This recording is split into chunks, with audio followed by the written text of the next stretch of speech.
2, 3, 4.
Thank you.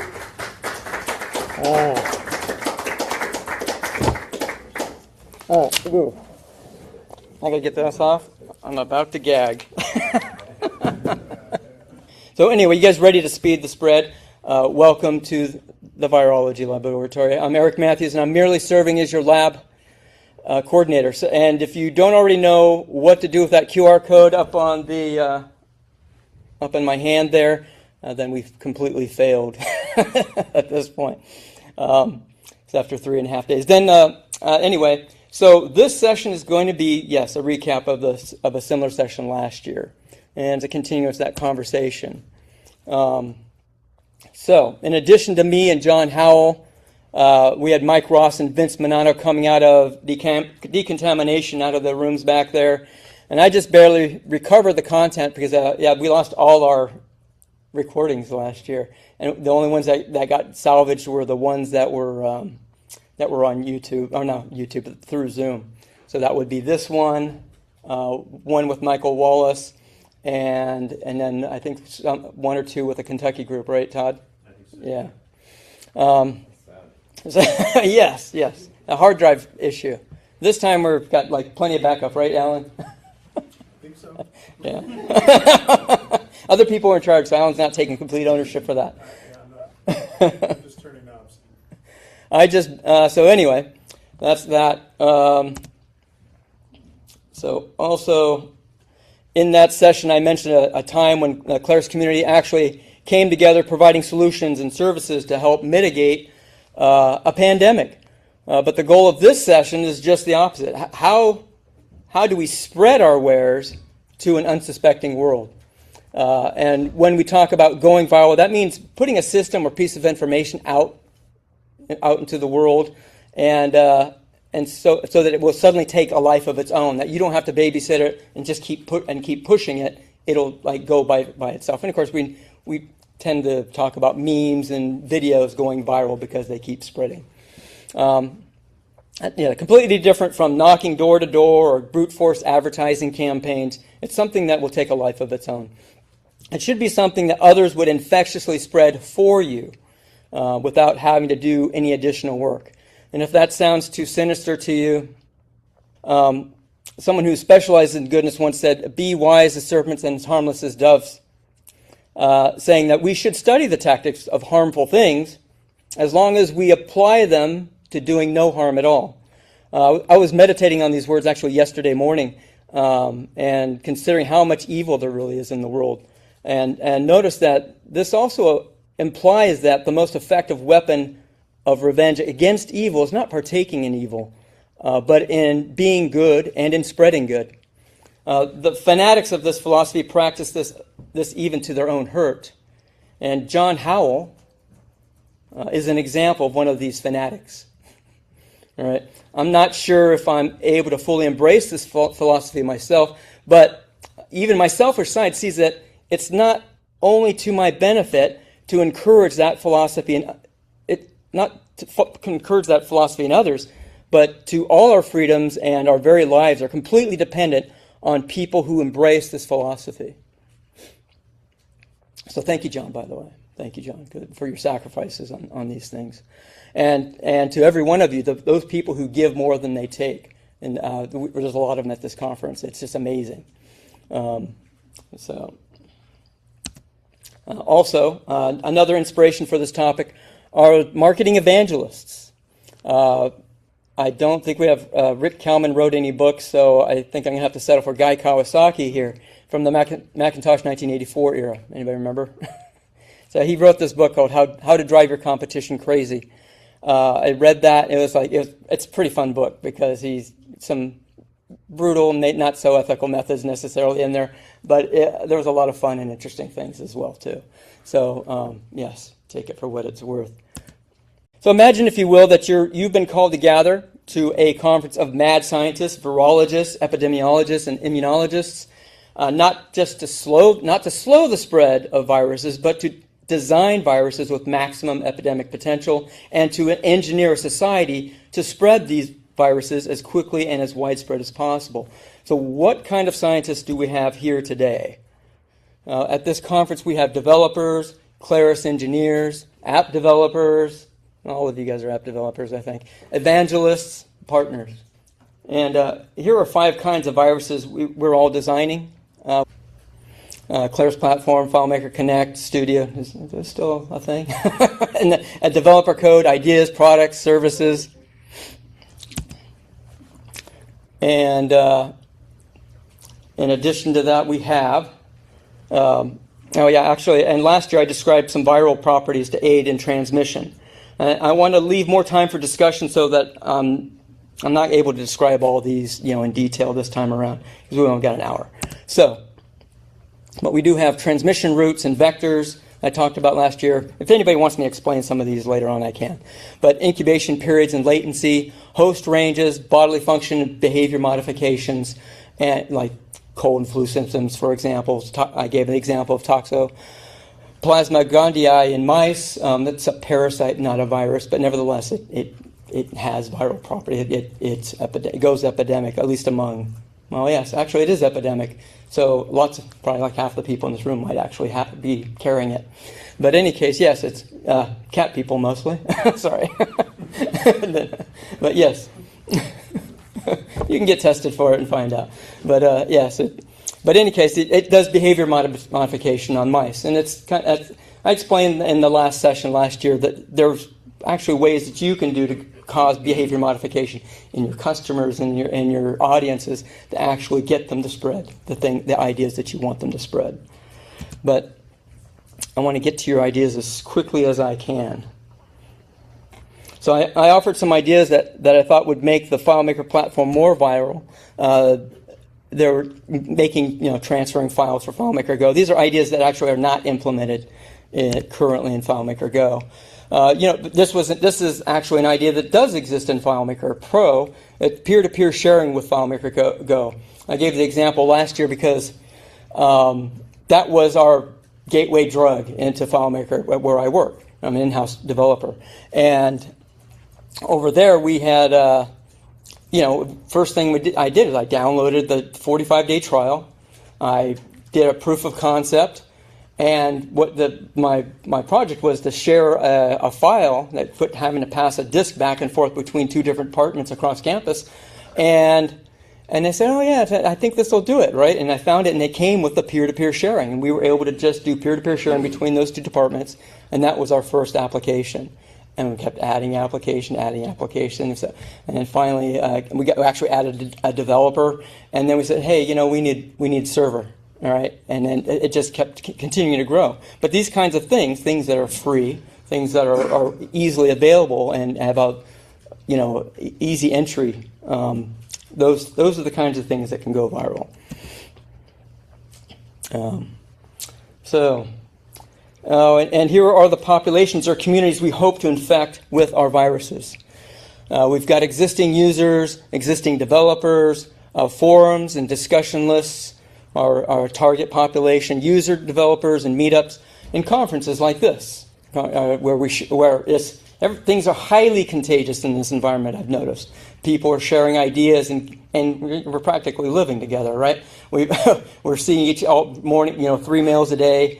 We're side by side during our breaks, everything. And you guys, I see continuing exchange of ideas this whole time. Let's see what else. Oh, and under new prospects, we have new customers, end users, new developers we're trying to get, and this year we actually have some examples of students. We got some scholarship students. You've met some, Andrew, and I think several of you have had a chance to speak with them. Thank you for being friendly towards them and engaging with them. And I know they all came in pretty shy, not knowing who to talk to or what to even talk about. They're very new to FileMaker. They just saw this opportunity, and it was, to them, it was free. Again, making that viral, and yeah, so I could see that they warmed up and started having a good time and really enjoyed talking to you guys. So thank you for that. All right.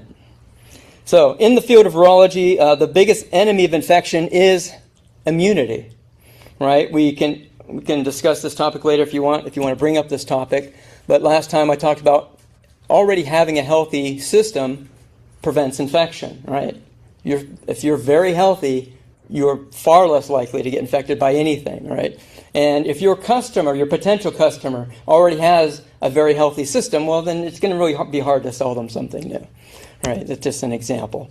Already having had a bout with a virus increases resistance or fear, right? So if they had a previous FileMaker developer come in and he just took all their money and didn't provide much, that would create quite a bit of resistance, right? And it's the same thing with viruses, right?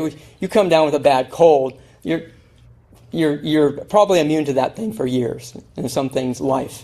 So it's the same kind of concept in virology. So, unless you were born yesterday, we all remember COVID-19, right? It's a disease that is caused by a coronavirus that went pandemic. And this year, hantavirus was a media scare whose story was the story on a ship. Sounded just like COVID, right? They discovered a bunch of people on a ship got sick, and some people died. And that made the news, and it was like, okay, we're going to have to go get vaccinated for hantavirus and another lockdown. And the story started out like that. But why didn't hantavirus go pandemic? All right, you ask around, you find out what cannot go pandemic. Unless you work really hard at it. because the difference between coronaviruses and hantaviruses is one can be spread through asymptomatically. Right? That means before you even exhibit any serious symptoms, you can start get a little cough, a little sneeze, wiping your nose and touching things, and other people picking that up. Those things are easily spread, and you feel relatively healthy, so you can go walking around spreading stuff all over the place. But hantavirus is very symptomatic before you can actually spread it. It says right here from AI, viruses do not spread unless a patient is already actively severely ill and showing symptoms. Sick patients are quickly bedridden or hospitalized. They rarely circulate in public to pass it on. All right? It's just in that case on the ship, everybody was trapped there, and they were with their family and close friends. So that was the issue there. So also then coronaviruses get you to sneeze and cough and even ooze, mucus and tears. And before you even know it, you're spreading it everywhere. So with no intimate contact. Hantavirus, again, AI here, antivirus relies on vascular mechanisms rather than efficient upper respiratory shedding to spread human to human. It demands prolonged, fluid-based, or highly intimate contact in enclosed spaces. So now, what's this have to do with anything we're doing? All right, let's take a look. How does that translate metaphorically? Well, first of all, what does what does symptomatic app development look like? And I'll get you started. Here's an example. Books. Lots of books on my shelf, right? Study, long hours, staying up late. I would call those symptoms of getting heavily involved into your development, right? And asymptomatic would be like, well, I could do this right now and without hardly any study. Like FileMaker, Rick Kalman mentioned this. Like in a way, FileMaker was already vibe coding, right? Because you really didn't have to know a whole lot. I just downloaded. I took one glance at the it had a tutorial in there, and I got like half a page down. And so I can do this on my own, and I did. And so now with AI, because actually since then, FileMaker has grown up quite a bit, and it's not all low code. You can pull in, you can do a lot of things that are serious coding like JavaScript and even integrate Python and things like that. And there's just so many things that FileMaker can do these days that it's hard to know it all at this point. And so now we're talking about AI getting involved. And again, away go your books, away goes your keyboard even, as Todd was saying. And all of a sudden you can look asymptomatic to actually doing any app development. All right. Again, what does intimate platform contact look like? Well, watch your thoughts there. So what I'm talking about here is like pretty much how involved you get. So we're talking about like a shallow learning curve versus a steep learning curve. If you got a steep learning curve, obviously you're getting very intimately. You're learning the development platform. You're learning the coding, and you're learning all these parts that you have to do to put your app together, and you're studying these, and you have all these books. So you're spending a lot of time doing those things. But again, now with AI, AI originally, and now with AI, people aren't doing that much hands-on with their applications as much, or at least sometime soon. All right. So this, and we're almost done here, and then we're looking for ideas from the rest of you. I'll go ahead and get that discussion started. So this epidemiological discussion has all these factors I just mentioned all here on one page. I'll just leave this up here, which I can leave up on the screen for all of you to use as a reference. Now, I was going to have a survey, and I apologize. I was going to have a survey because I wanted to actually be able to collect everybody's ideas, because last time we had more ideas than we had time for, and we spent 2 hours in here, I think. And this time we only have an hour. So you see that QR code there. So not only you can tell me how I should have done this session, but you can actually, if you have any ideas that don't get shared at this point, please use the comment section over there. Also, there's in the FileMaker community, there's also an announcement for this DIGFM session. You can actually do a discussion there and put your notes there if you like. Because I guess DIGFM people may not have access to do comments on the sessions. Is that right? Only people that are registered as attendees. Yeah, so only people who are logged into the system can do that on that QR code there. But yes, in the community, you're free to go there and type all the suggestions you'd like. We will actually want to see those if you can. So anyway, to spread these viruses, to see these populations, what tactics have you used or seen that worked? What seemed likely to work but didn't, and why? All right, so keep that in mind. I'm going to go ahead and start off with an example, and my example is Full Access 26 itself, this conference.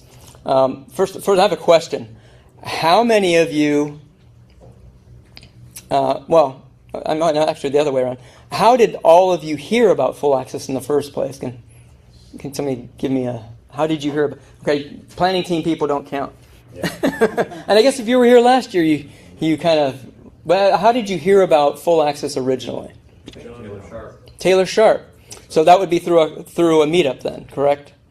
Okay, so Through yeah. meetup group too. Raise your hand if it was through a meetup group. All right. So that's about at least a third of you then. How did you hear about it? I think through online. Online? Yeah. You just were you doing searches for conferences or? Maybe. Yeah. Because I was trying to figure out whether Engage is still going to be on. Oh. Yeah. So I searched for Engage conferences, and this somehow full access came up. I'm not sure whether you all send through the partners network. Also, Did you guys get an email that mentioned full access? I'm not sure. well, they talk about it a lot in the community, like when they do the Claris's, what's the Claris event thing that they do? Oh, The community Community Live. Oh, they did mention it. Yeah, they mentioned that. Oh well, that's what we get for not showing up because it looked like they weren't doing anything. sorry, Claris. but yeah, so that's good news actually. So yeah, thank you. Any other options for finding out about this conference that you encountered? John Hell. Huh? John Hell. Oh yeah, so directly from John Hell.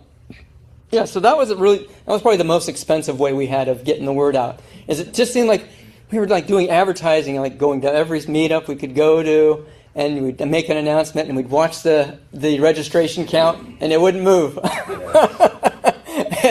And it's like, yeah, so yeah, and it really just felt like a lot of the registrants were personal invitations, which is that's certainly not viral, right? That's a really expensive way to have to do advertising. If you wanted 200 people here, and you're essentially knocking door to door, right? So, Knocking on doors. Yeah. yeah, right. So John agrees. Expensive way. Let's see what else did I note about that?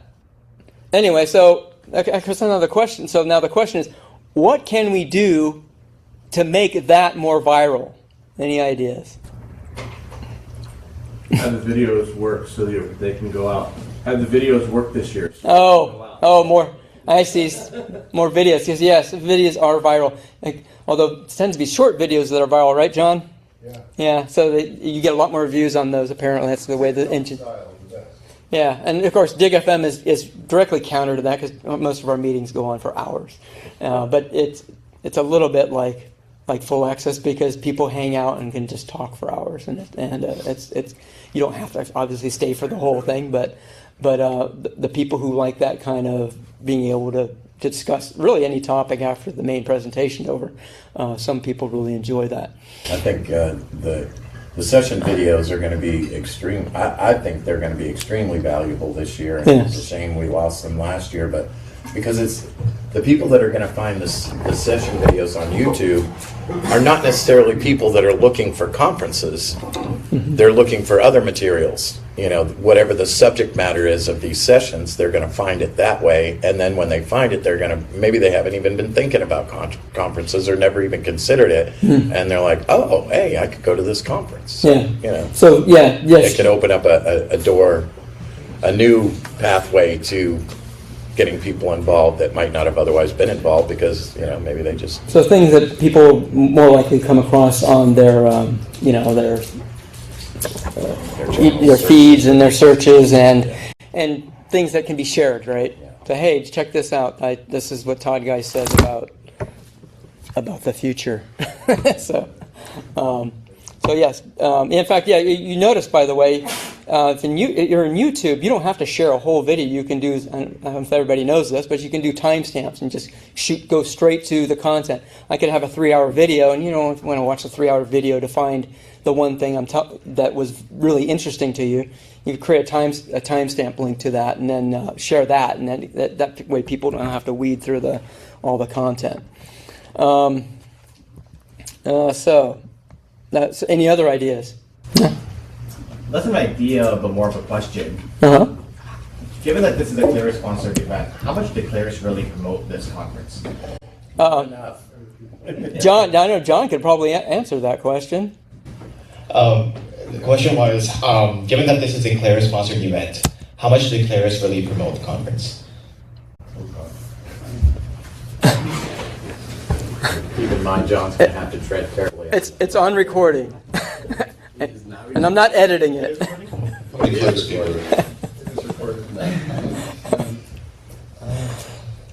They put out a few bulletins on their website and through the different social media, but they did it rather late, to be candid. Right? They did not do the advertising we wanted to. Their advertising committee, we're trying to turn that around. Yeah. And they're sending all kinds of people. They sent 12 people here. Well, knew about that. And Rick Coleman was out sharing the word in every meeting that he attended, a lot of Zoom meetings, and so they did it that way. But we didn't get the advertising we'd like to have, to be honest. So we have to work with that on. I think it's because it's our second year. We're still relatively unknown. Yeah. They didn't even sponsor us last year. Well, they sent Rick and Clay and Ryan, but they were impressed by last year, so they fully sponsored us technically this year financially. But not advertising yet. I think we need to keep pushing forward to have a more of a credible presence, I would say. Just out of curiosity, would it to all of you, would it have made a bigger difference if you went to the page and you saw a whole bunch of Claris people already registered?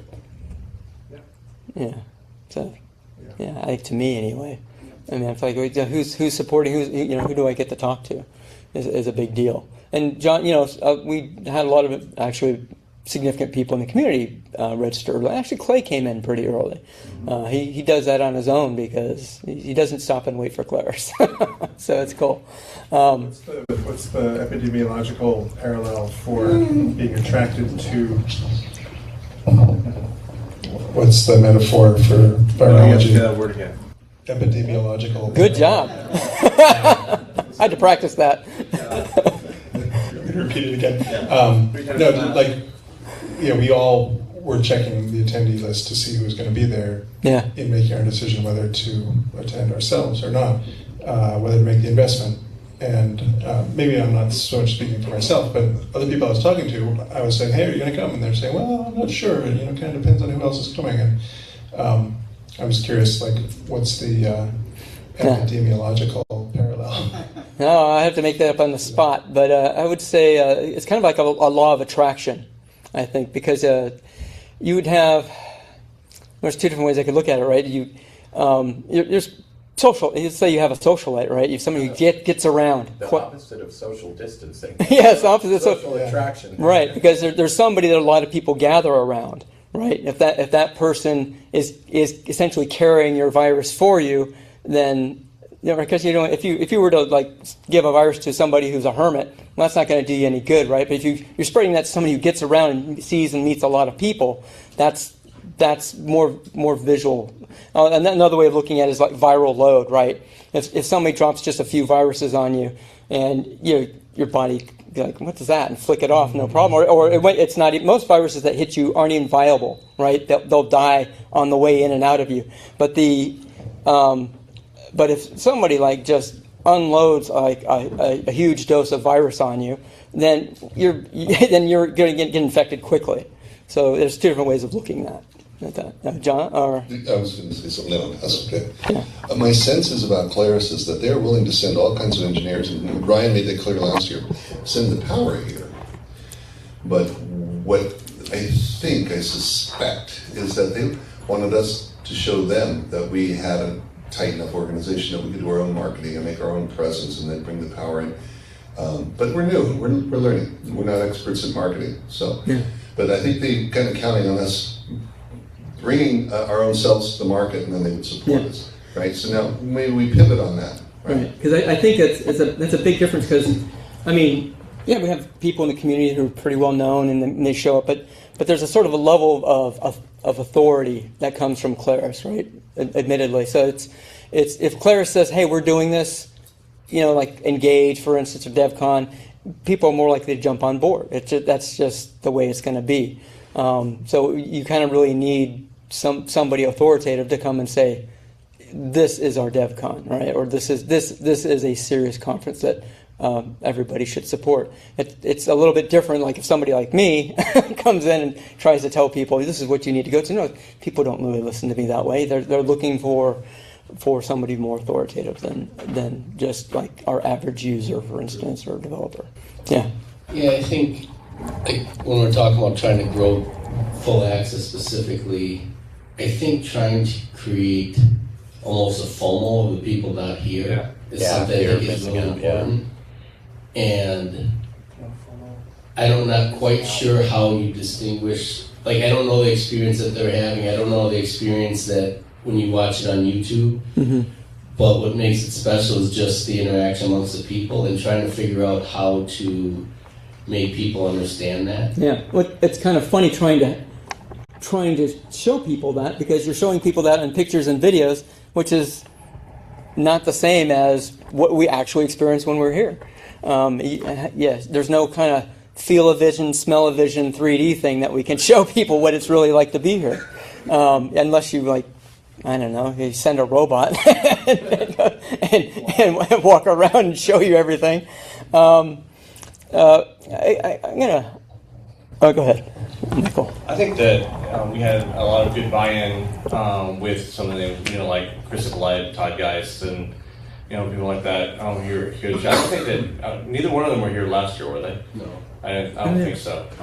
No, Chris wasn't either. Yeah, and Ronnie Rios was here, like that. I mean, and I think that along with, and honestly, I think that next year there may be an automatic increase.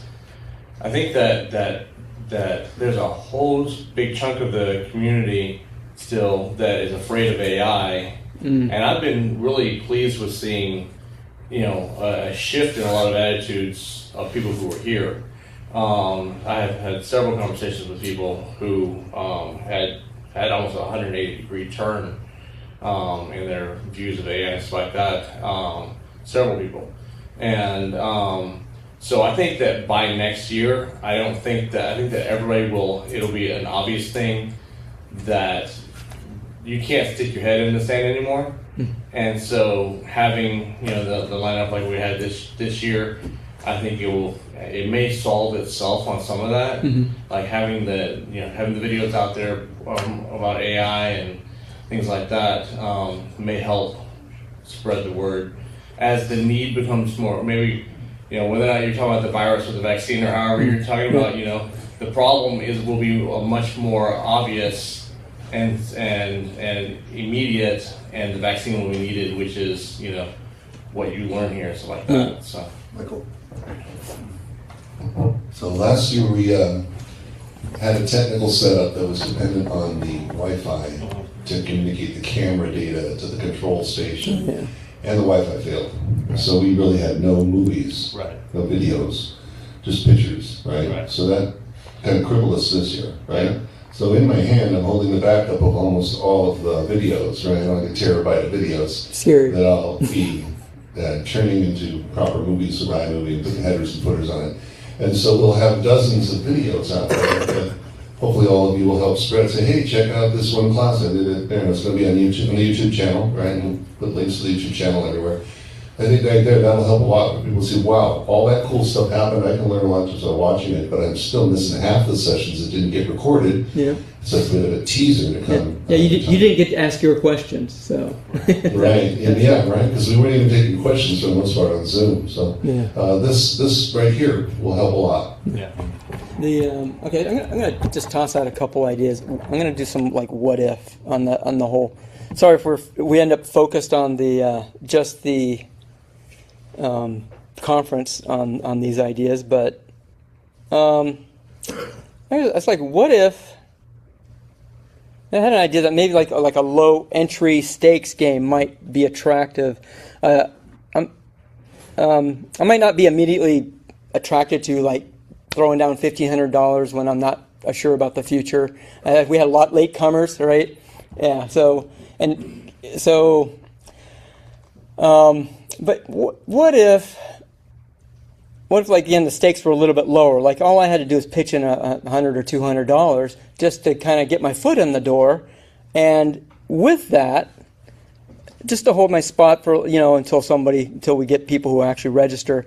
And if that few $100s also gave me a personal discount code to share with others, I could be incentivized to give that away as to as many other people as I can to get maybe a discount on coming. So let's say I pitched in like $400 or $500 or whatever the entry level was, and I get this discount code. I pass that out to the people who are in my circle of influence, and the more people I get coming in with my code, I may not owe anything more to come in. I can come in at a $400 or $500 price if I can convince a bunch of other people to go. Would something like that make any sense or be Eric, viral? we've already been in conversation about this. Yeah. That's a possibility. Oh, okay. Hey, so I have the bills paid. However, we're going to do it. It's called the road. Yeah. Is that like the Amway approach? Yeah. Yes. Pyramid marketing. Yes. Use all your friends. Yeah, I get it. Pyramid conference. Taylor's got something there. How about like for the Use the premium? microphone. How about for like the premium experience? Yeah. Oh, yeah. Well, Taylor came in the premium experience. I don't know if that really went viral, but I see what you're saying. Early investors. So everybody could Yeah. know that it was there hardly. So Yeah. You want us to promote it more? I get it. Yeah. And there's this. There's That's this. some money off. I'll have to talk to my web team. Money. John, take the money. Take it. Ron's not looking at me now. It's good. We're going to rely on you. Yeah. I mean, one other thought I had too is like, well, what if, there's a lot of people, like there's people here who may not be able to come next year. There's people out in the community who wish they could have come. And I had this idea because John sacrificed a lot. I said, well, what if people could just donate, right? And just I really believe in what you're doing. I want this to continue. I'll throw $100 your way just to make sure that this can continue and it will be there for me for the future, right? Or be for, maybe if I decide to actually come, it'll be there. And then those people could actually maybe participate with us in Slack, maybe a little planning or whatever. Just we could get the input from more people in the community who might not even be coming but really believe in what we're doing. So I don't know. It's just some ideas I'm throwing out to Ron and John there. We're hoping that the videos will produce what we used to call the MOF, the missing out factor. Yeah. Right? So I had to watch the video going, I wish I was there. One thing that I might be able to explore this year is, especially now that we've got a second year under our belt and more attendees, not just from this year but last year. So now that we have more attendees, including last year's attendees, so we have a longer list of attendees of people who have participated in this event. Currently, the login system that you log into and provides you the ability to rate and comment, and maybe we can come up with some other interesting things to provide for that, so that whether you're attending this year or previous years, or maybe there's a system where we can allow people who are not even attending to be able to still log into the system, log in as a user of a full access user or whatever, and have a profile and be able to go through the videos when we get them posted and be able to rate and comment and do things. So that whole profile system of the website, instead of just restricting it to just registered attendees for this year, we can maybe open it up to anybody who's ever attended, or even maybe open up to the general public. So if we can create some interaction on there that, I don't know if I want to go so far as requires people to log in to be a part of, but then they can feel a part of the full access system, whether they're attending or not, and maybe they're more apt to see if they can manage attending also. Yeah. Or get somebody else to attend because they believe in it. Yeah. Hey Tony, are you monitoring over there? I heard somebody trying to get in probably for the next session. Got him.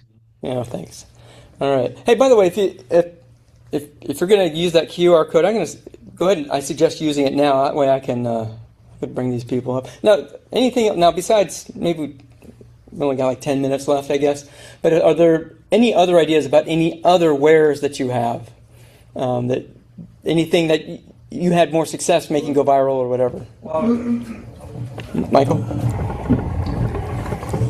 Something that I haven't seen any of our conferences do, that maybe something, with keeping the site up like that, but having a way for people to request certain sessions or whatever. What are they interested in? And let that out to the general community, or general community, and saying, what would you be interested in, having a conference on, and then that gives you time to do it early, so you have time to find who is the best speaker for this particular thing, whatever. And it also helps. I mean, those who do speak, some, we're always racking our brain for what do we want to present on or whatever, Right. Yeah.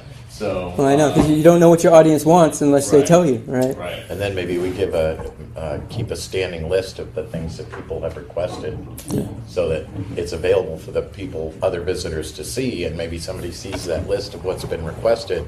Oops, sorry. So maybe we keep, if we get that input from people of here's the kind of sessions I'd like to see, and then that list gets presented on the website for other viewers to see what types of sessions are being requested.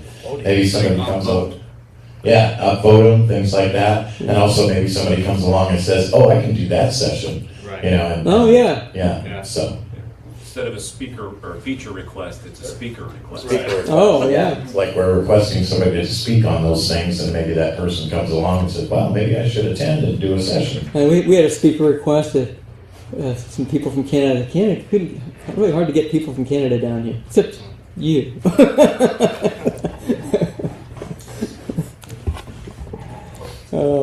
Unfortunately, there are other factors at play on that. Yeah. It's not a reflection on us. So. Yeah. Christian was gung ho. It was but something came up. He couldn't make it. But he was our poster child from for people going from outside of the country. All right. Anything else? Well, thank you for all the input about the conference. By the way, I think this will be useful to us in sharing these ideas. Just to trying to make a bigger conference next year. Yeah. So I think the comment earlier about people that Alan made about people checking who signed up before they were going to register. I live 90% of my time outside of FileMaker in the youth athletics world, and very typical practice for events and tournaments. You can sign up and pay right away, or you can just sign up and say planning on coming, and that allows you to see what people are coming. Oh. That's a good idea. And you don't sign up until you see that a quality list there. Just an idea that has proven very effective in the sports realm. I like that idea to some extent, but then part of me starts to think, well, then are we giving people an out if they don't want to come? Then they're going to back out. You know what I mean? But if you get the right people to just say I'm coming, it doesn't matter if they actually come or not. Right. Yeah. You know what I'm saying? Yeah. It might be worth giving it a try. It could be a little bit of pay to play too. I mean, you figure with that minimum, $20 or whatever you want. And it goes hand in hand with that, encouragement for people to sign up for a profile account and be a part of and be engaged with the system. Yeah, I mean, keep this interesting. I'd throw $100 or something like this, just even if I wasn't coming. So, all right. Anything else? I'm just trying to understand. Yeah. Go ahead on the mic there. Why do you want to go viral? Why do you want to go viral? If isn't the intent of this conference or this event to be intimate? Well, I think that it was FileMaker is what we're trying to get. Yeah. Also, yeah. So our real test case is FileMaker platform itself, right? Okay. Because they, I don't know. I feel like they have trouble going viral, right? I mean, people never heard of it, right? All the students we had on scholarship never heard of it, right? And until I mentioned it to them, and Okay. So the thing is like it's okay. So yeah, we had this discussion last year, and we can start that for the next few minutes right now. But the freemium idea that was bouncing around a few years. I think most people here in the session agreed, but at the opening session, some Claris people did not agree. Okay, so with that idea because that model was based on like standalone users, perhaps, and I guess they did a count. They had too many standalone customers who were paying. So they didn't want to lose those to freemium, right? And so that was the problem. But yeah, it's a gamble you got to be willing to take if you really want something to spread, right? I know lots of people who don't use FileMaker who I could get. I mean, I swear, this is my retirement plan. It was like just keep on making FileMaker databases for people, even for free, right? People who it's like, wow, that would be so much better if you had a database. That'd be so much better if you integrated that with the web. But people don't do those things, and there's people like this that just do. I mean, I kind of do it for fun, right? Every once in a while, I do it for myself. I do it, but I can't make one of those things and give it to somebody and tell them you spend $600 to do something that supports your hobby that you might in the future might be more than a hobby, right? And how are they going to tell somebody that, oh wait, FileMaker's a great idea for your business, because they've never even seen it or tried it, because it doesn't get out there like that. Okay, so all the conversations that we've been having in the questions has been about the event, and I totally missed that. Sorry about that. This is about FileMaker. This is about a lot of things. Sorry. It's also about your wares, about your ideas. I mean, same sort of thing. All these things up on the board, right? Yeah, I mean, it's certainly the conversation pretty much has revolved around the conference, but I have an answer to your question as well about the conference, because yes, personally, and I think a lot of us feel like we don't want this thing to get too big. We like the intimacy of it, but as part of the planning team, there is a lot of fear of whether enough people are going to come, whether we're going to be able to pull it off. So, so if you're trying to, market the conference and try and get the people to come and everything, and you're going, oh, we don't want to do too much because we don't want too many people to come, that kind of, shoot yourself in the foot kind of thing. I would much rather have a situation where we have a capacity of 100, right, and then we have 150 that want to come, and we have to say, we're sorry, we're sold out right. this year, you better get in earlier next year, right. than, have a capacity that we're not. It's called a good problem to have, right? Yeah. So. Yeah, Matt, I have to give a lot of credit to C Code and Proof for putting together this pause and error tradition that grew to the point where it would sell out in minutes. Oh, they would kind of pre-sell their people who they wanted to make sure would come, their own teams and their favorite friends and stuff. And then when it went public, I knew that because I wasn't in that inside group, needed to get a ticket within minutes or it would sell out. And if we had that kind of momentum built, and I understand it takes time, but that would let us stick our neck out and commit to planning and building a conference, in advance with confidence that it would be worth spending that effort. Yeah, even if you didn't want this to grow too big, it's much better to have them all sign up in January than end of July. Yeah, we were watching that count and going, okay, we're not getting there. That's what you do. I apologize, but Okay, why did you come in late? Mike, please. No mic or no mic? Mike, please. Yeah, that's would be really interesting to find out why so many people were willing to come earlier. I'll be honest with you, because of other conferences that I was going to, where I was going to AI conferences. And because Claris did not put forward, they did not take that step forward. They're playing a little bit too close to Apple when they're not Apple. Not showing their cards, but as developers, we need to know: do you have the flush or not? In other words, are you going in the right direction with AI and everything like that? Because in fact, they said the same thing, that as of last year, they didn't know if Claris was going in the right direction with this, and if they weren't, then I had to pivot my whole life, And that was after your presentation from last year, huh? Yeah, after my presentation from last year. And if Claris was not going to go make the right choices with this, then I would have to shift my whole life, like some developers already have. And I think they are premature, and very well may come back to the platform where they say, no, I'm just going AI, and like one guy says that he's divorced AI and he's divorced FileMaker and married to AI, and And I'm like, no, I'm trying to get menage a trois going. It's like, I'm like, all this working together. You took the intimacy seriously in this one. So essentially, that's really more about this rapidly changing environment we're presented with this year. It's not so much a reflection of what full access is. It's not full access. It was FileMaker directly, and where am I investing my time? Like I went to a conference in San Francisco a few months ago, and a lot of the people who were in the FileMaker AI people, we all met up here, in San Francisco for an AI conference, and we enjoyed, had a good time, with that. And so I mean, you only have so much time, you only have so much budget in your learning for the year and that kind of stuff. And so it needs to be. That's why I think that the marketing ahead of time, like what do you want to see, and let's out there and Claris getting out there ahead of the ball and saying yes, we are 1,000% committed to this, and this is the direction we're going, and we understand how serious it is, and which I believe that they are at this point. They've kind of made that step now. Yeah. But if we could have there you go.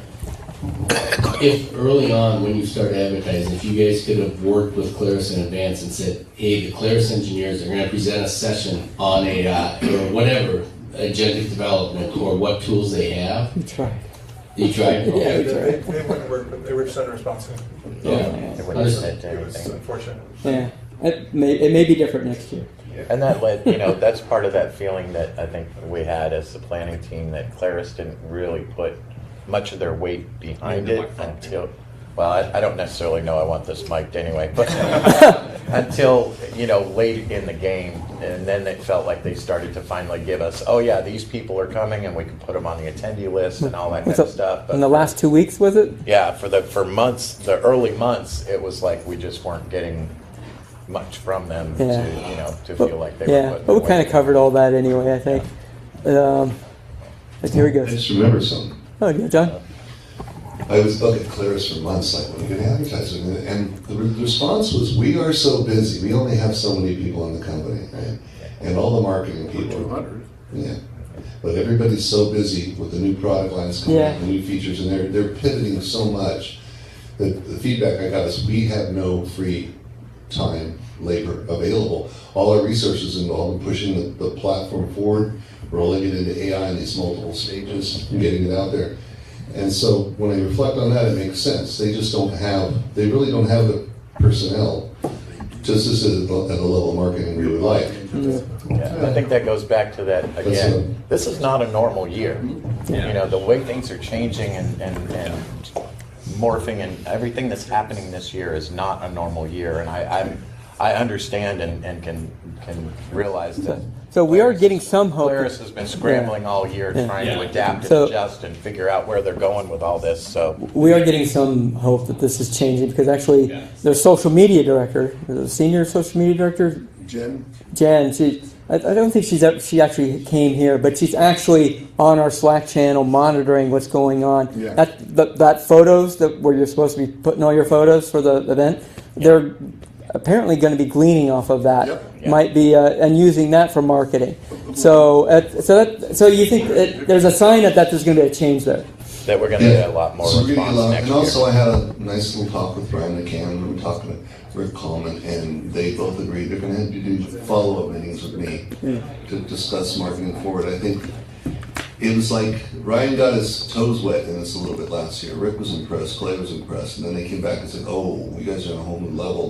That's why that our whole team put so much into making this goals, make it several times better than last year, right? Because now they had a taste of it. Now they're like, "Oh, we really are on a train going somewhere.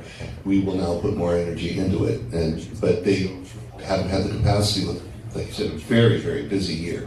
So much change. And maybe if there's a little more stability in the marketplace, that may change. Who knows? AI helps them do their job so they can get conferences. Next year may be just difficult with the. John, I hope you have those conversations after you receive feedback from us about Claris's presentation. Let's let him put that on the microphone. Just start over. I was just going to say, good. I hope you go closer, please. Closer. So the comment I wanted to make was, that I hope that you express to Claris all the feedback that we will provide. I'm sure we will before you have those meetings with them, because I think you'll have a lot of data. Yeah. I really enjoyed interacting with the Claris engineers, both Derek's, and just talking to them about some of the problems that we have. Not AI related in general, but it was, like I said, I've never had that opportunity to be one-on-one with them. So That's great. Yeah, it was awesome. You need that back when it's done. Sure. That's brilliant, Martin.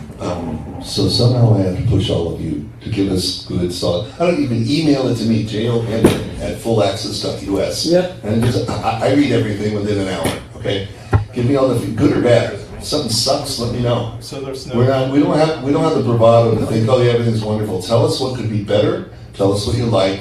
Tell every angle you might have. We'll filter it as we have to. But I don't care if you use rude words. Tell me exactly how you feel about this, what you see, and what possibility could happen. Give it to us, and then we have something to work with.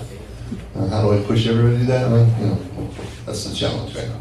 Give us a discount off next year's entry.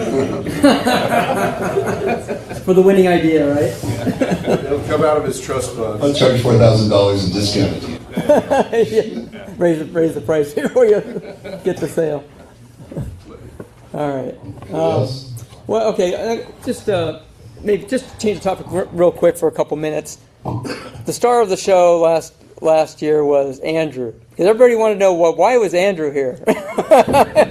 Has anything changed, Andrew? Can you tell us anything? That's good. Well, he won the game again. Yes, did he win again? Jeopardy? No, Metal won. Oh, Yeah. all these young punks. Well, he won last year. I don't know if anything. Well, my main concern last year when I shared, when we had this session, was that as a junior developer, my coworkers at my first company and all the friends I talked to,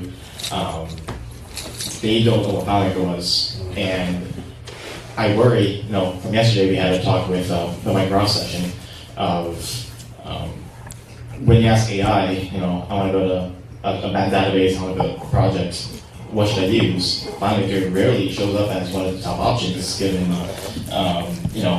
especially if you look for free options and find out that the license costs X amount of money. I think that is going to stop the virus spreading of it. And I think that, from my opinion, needs to be solved as one way to have this spread more viral. Yeah. Did you learn anything in your talks to the students? Did you talk to all three of them? Or just... I talked to two of them. The other one who came a bit later didn't have a chance to speak with her. But I don't want to speak for them or anything like that. Like, they never heard of FileMaker either. Whether this conference has changed their mind remains to be determined. But it all depends on how players will adopt AI and how fast they're on the ball with that. But from what I've seen, it still remains to be determined. No definitive answer right now. Okay. I don't remember her name. One of the two ladies who was here, but Shruti. But she's talking about full. Like she said, just say the words full stack. Said you don't understand, and I agree. I don't think people don't understand how powerful that is. Out there in the community. This is a full stack. FileMaker handles everything, and in one place, and that's actually very rare and very something that is a big selling point that we're spoiled by and we don't think about, but it is a big deal. Yeah, I know. It's kind of funny. They wanted me to get into doing containers, which, you still can do containers with FileMaker, but a lot of the reasons to do a container, there's already. The FileMaker file is already, in a sense, containerized. It's everything's together in one file. So, on that full stack concept, I jokingly told Rick Collin we should change the name of this to Full Stack Access. Don't do it. Bring in everybody.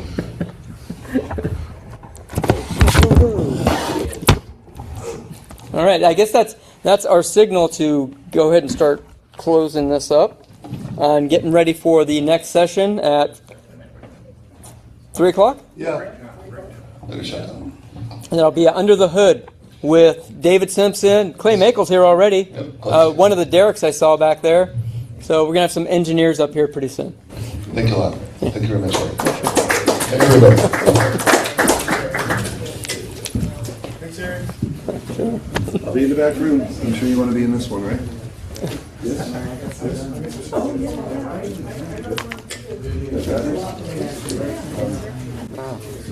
Oh, hey, Tony, still there? Still here.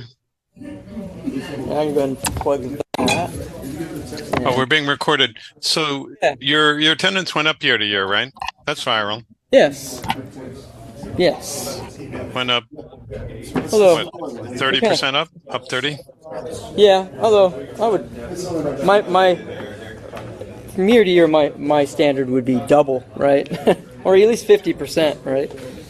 That would, after a few years, you'd have the entire population of planet Earth. Yeah. Well, you know, things have a tendency to plateau.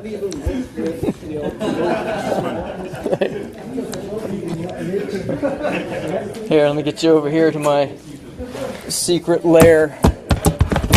There we go.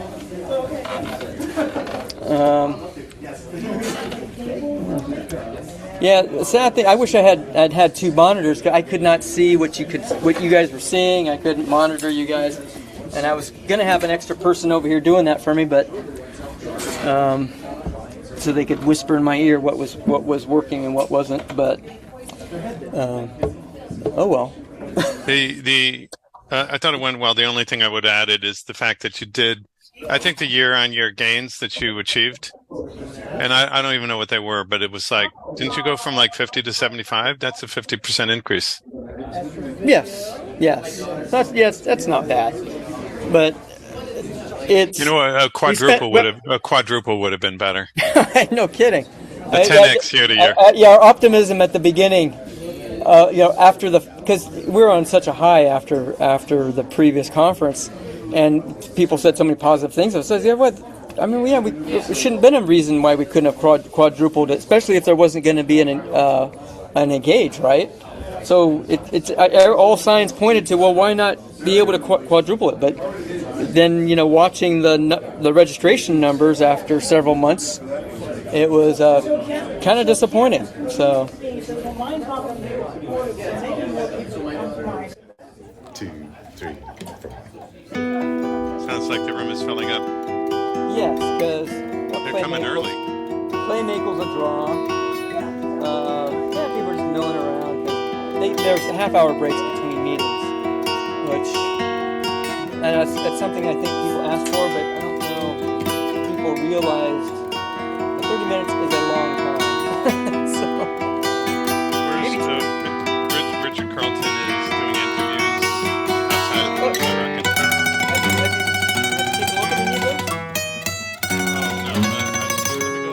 Are those live? Well, I don't know. I'm just imagining that's what he would be doing. Is he would be, talking and interviewing engineers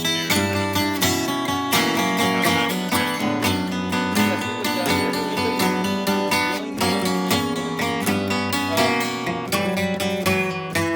I'm gonna go look. I don't know if they put them up anyway or if I think they do some post-production review. Yeah, I thought maybe they would at least be live. They look like.